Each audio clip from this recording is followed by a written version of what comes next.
Avant toute chose, il est important que vous compreniez parfaitement le cycle menstruel féminin car il s'agit d'un système complexe que vous pouvez facilement apprivoiser si vous en percez les mystères. De la puberté à la ménopause, les femmes vivent chaque mois un cycle menstruel. La durée de ce cycle est de 28 jours en général, mais il peut varier entre 21 et 45 jours selon les femmes. Un cycle commence dès le premier jour de règles et se termine le premier jour des règles suivantes et peut se décomposer en 3 phases. La phase menstruelle, qu'on appelle communément période de règles, et qui dure entre 1 et 5 jours. Cette phase se caractérise par la perte de sang provoquée par une chute du taux d'hormones sous l'action des ovaires. Tout ceci crée le détachement de la muqueuse utérine interne sous forme de sang. Il y a également la phase folliculaire qui s'étend du 6e au 14e jour après le début des règles.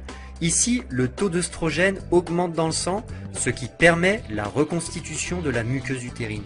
La création de cette couche à l'intérieur de l'utérus permettra d'accueillir un œuf fécondé. Cette phase s'accompagne également de l'apparition d'une glaire qui permettra le passage des spermatozoïdes dans l'utérus et la fécondation éventuelle de l'ovule au 14e jour. Enfin, la phase sécrétoire qui dure du 15e au 28e jour est l'étape durant laquelle l'ovule fécondé pourra s'implanter dans l'utérus. À ce moment-là, il y a 2 cas de figure. Soit l'ovule fécondé s'est bien implanté et le processus de la grossesse est en route, soit il ne s'est pas implanté et dans ce cas, le taux d'hormones libérées par les ovaires chute et les règles arrivent à nouveau. C'est la fin d'un cycle et le début d'un nouveau. La libération d'un ovule par l'ovaire s'appelle l'ovulation et cet événement est essentiel pour la reproduction. La rencontre du spermatozoïde avec l'ovule forme l'embryon.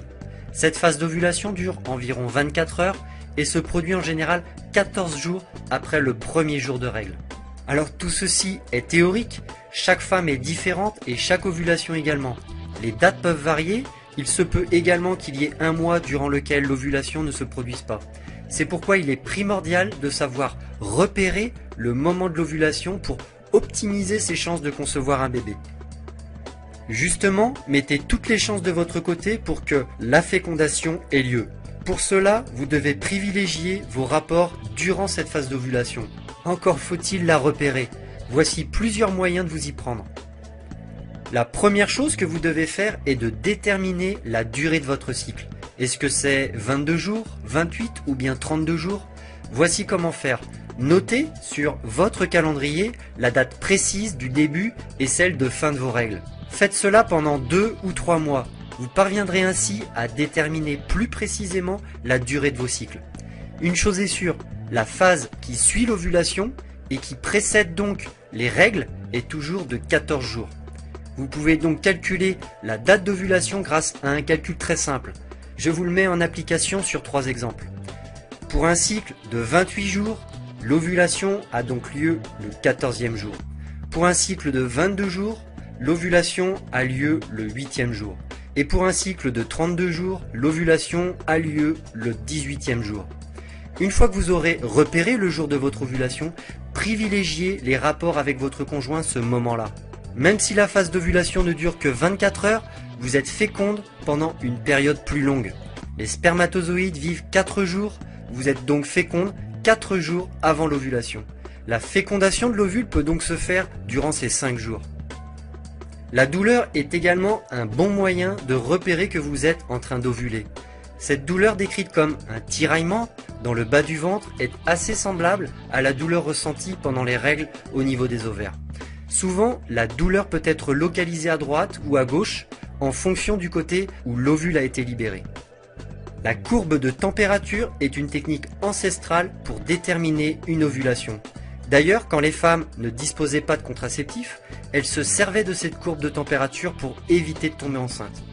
C'est un excellent moyen de comprendre votre cycle, mais c'est également un très bon support à présenter à votre médecin si vous avez du mal à tomber enceinte, car cette courbe peut lui permettre de savoir si vous ovulez ou non.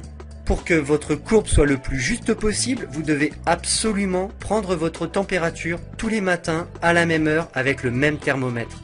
L'idéal est de poser votre thermomètre sur la table de chevet avant d'aller vous coucher et de prendre votre température le matin au réveil sans sortir de votre lit. La courbe de température ne se limite pas qu'à noter votre température, vous devez plutôt la voir comme un journal de bord de votre cycle. Notez-y vos rapports, la prise éventuelle de médicaments et tous les détails susceptibles d'avoir un impact sur votre courbe. Sur votre courbe de température, vous pouvez distinguer deux phases.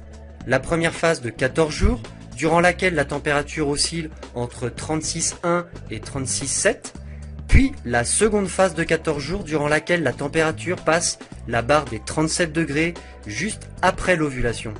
L'ovulation a donc lieu entre ces deux périodes et plus exactement le dernier jour de la première phase quand la courbe est la plus basse.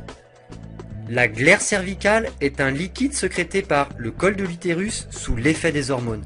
Son rôle est de permettre la fécondation de l'ovule en facilitant le passage des spermatozoïdes au niveau du col de l'utérus juste avant l'ovulation.